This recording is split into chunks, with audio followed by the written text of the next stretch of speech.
Dozens of vehicles across Minneapolis broken into overnight. Another wave in a crime spree that has persisted now for months. Thanks for joining us tonight. I'm Julie Nelson. In this latest case, police say there are 3 suspects. Tonight, Jennifer Hoff has more on where the investigation stands. Jennifer?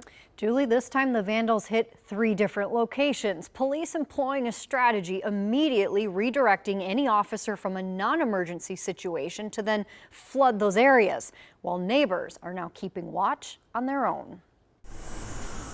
For Jonathan Zylstra, over 20 years. Fremont Avenue I love it here. has been home, one he pledges to protect. Oh, I'm watching.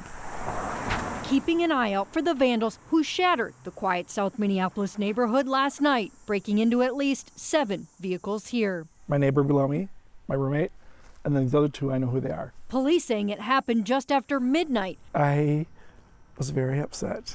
part of a larger crime spree that has persisted now most of summer. Hundreds of cars damaged and very few people arrested. So we need more cops, we need more police. We need to get rid of those politicians who are not tough on crime, and we need to be tough on crime. That vandalism stretching from Brooklyn Park to Edina, Makes you feel unsafe a little bit, yeah. even east of Lake Nokomis, where Judy Nelson lives. I haven't had any problems with it at all until this thing happened with the window. Her car also hit last night, along with 10 more there, saying it'll be next week before her window will be fixed.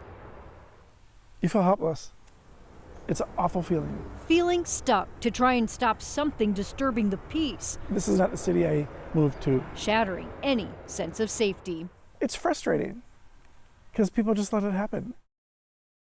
Frustrating indeed. While police tell us there are 3 suspects, there is little information about them. We do know that 4 other agencies were activated last night, including airport police, even state patrol, but no arrests, Julie, have been made yet in this case. It's so frustrating to have more than 500 vehicles that have been hit.